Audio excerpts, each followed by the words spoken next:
The Boy Who Broke the Bank, written by Ruskin Bond.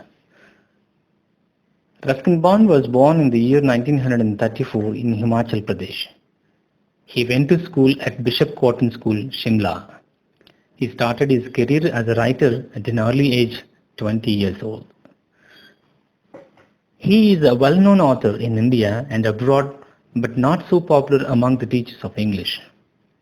He has written novels, essays, poems, and more than 500 short stories in English.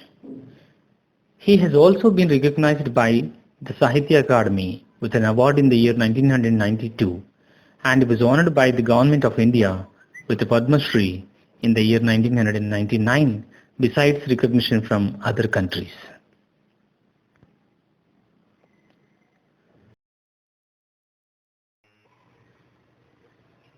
The Boy Who Broke the Bank is a very interesting and humorous story written by Ruskin Bond.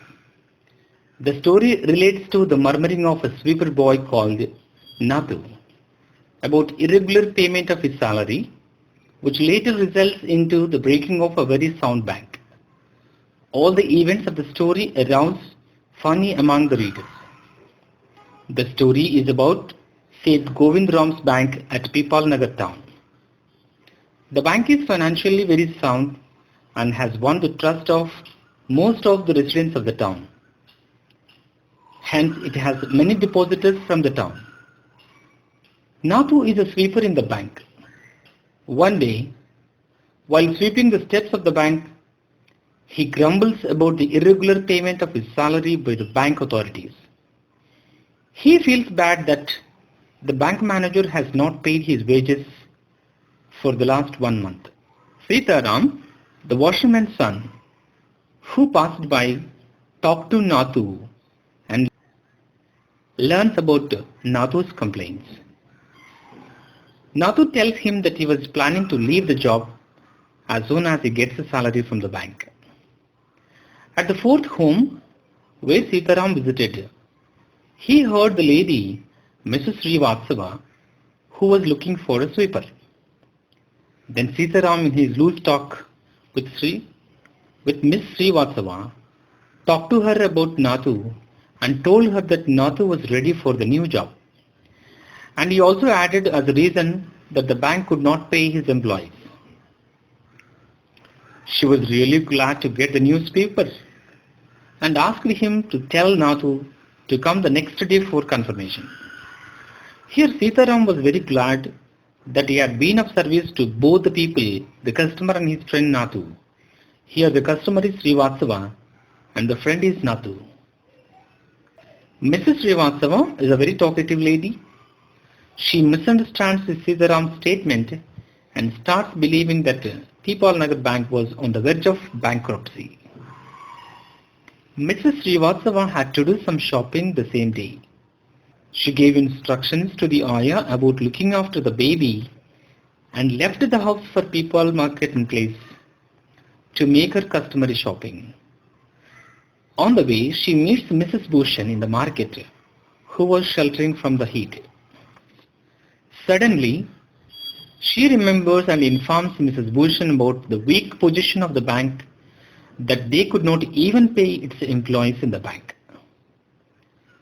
Mrs. Bhushan was really shocked and analyzed that the bank might be in a very bad position because it could not give its salaries to the employees. She goes to the market in search of her husband and tells her husband immediately about the exaggerated news of the bank, that the bank was about to collapse. This news really shocked Kamal Kishore, who owned the photograph shop.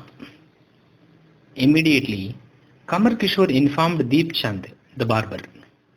At the time, the barber was giving a haircut to an elderly gentleman, and suddenly he injured his customer's right ear. Hearing this news, the elderly gentleman ran across the road to a general merchant's store and made a phone call to Seth Govind Ram, the owner of the bank.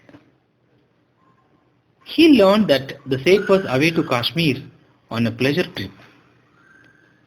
and he understood that Govind Ram was enjoying his vacation at Kashmir and he was unavailable.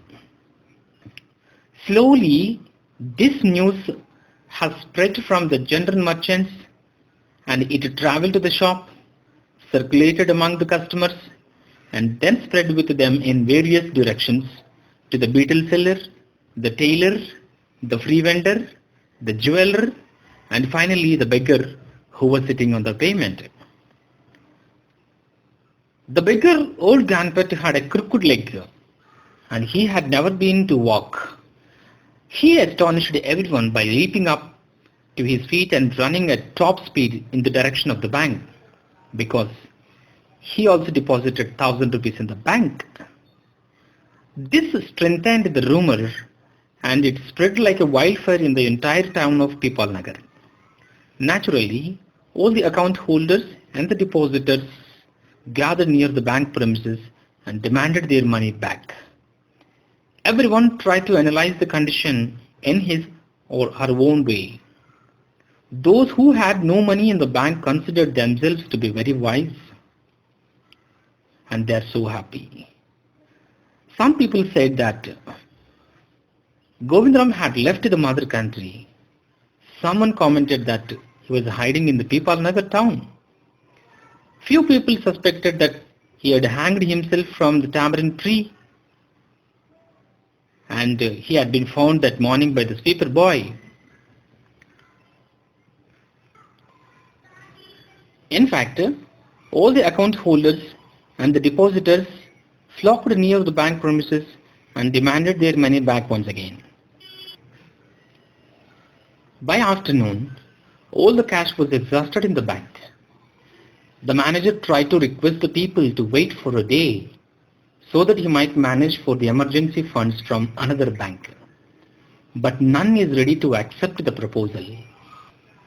He tried to assure people of the sound condition of the bank and also added that the bank had plenty of money, but it would take some time to collect the money, but no one believed in him.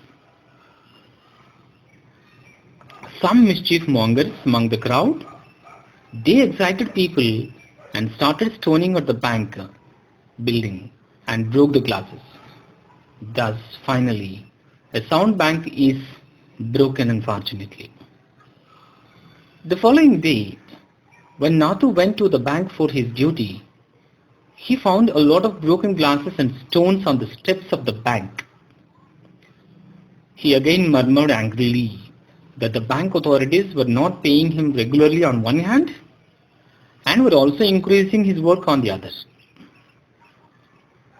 Again Sitaram came and told Nathu that he must accept the new job as the bank was already closed. Nathu was quite surprised to hear the news. He says, "How could it happen?" At the end of the story, we find Nathu murmuring on the bank. Nobody would have ever thought that the bank would collapse. For Nathu, it was a mystery because he doesn't know what happened exactly the previous day. Thus, humor dominated in the story. The description. Thus, we find in the story that the humor has absolutely dominated. The conversation between Mrs. Bhushan and her husband, the gentleman running with half-shaven, and the beggar Ganpat running with a crooked leg, and so on, all created a lot of humor in the story.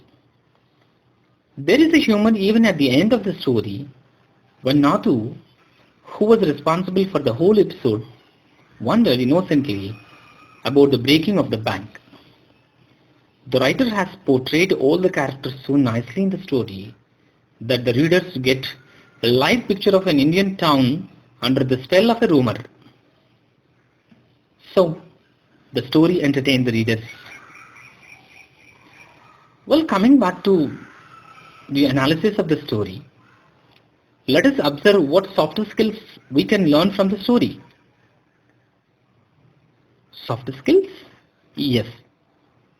Dear students, this story is indeed a delightful story to read and enjoy. In addition to looking at the language aspects of the story, you can draw your attention to the flow of communication from the boy to the public, resulting in the bank crash. We can understand how a rumor is generated, though unwittingly. The supposed collapse is unwarranted but happens. Almost all the 20 soft skills can be located in the story. As an example, we may restrict ourselves to one of the most neglected skills in the story is listening. Well, I have a couple of questions from the story now. Who and what do you think has broken the bank? When we apply these skills, well, we all know that it is definitely Nathu exactly alone. Then what is the reason? People in the town are not thinking critically. They didn't ask the following questions carefully. Question number 1. How do we know this is true? How reliable is this source of information? What motive might this person have to say? Do the reasons support the conclusion? Well, the people have absolutely failed to think critically whether the rumor is true or not. But when we take the story from the listening aspect, well, if the manager had decided to give the salary to the sweeper on time, if not on the 1st of the month at least, on the 5th or 6th, it would have been fine, but he did not do his job. At least he could have listened to the pleas of the boy, but the manager did not. As a result, a conflict arises between the worker and the immediate worker, that is, the manager. Ultimately, it is the owner who is responsible for the entire mess. He must have visited the bank frequently to check whether the things are going smoothly or not, but he never visited. Here, the public are worried about the money mainly because the owner is not in the town, and unfortunately, he could not be contacted even over the phone. There are many such gaps in communication in the story. Consequently, the people filled in the gaps with their own imagination. That led to the collapse of the bank. The bank collapsed finally because communication collapsed mainly between the sweeper and the manager.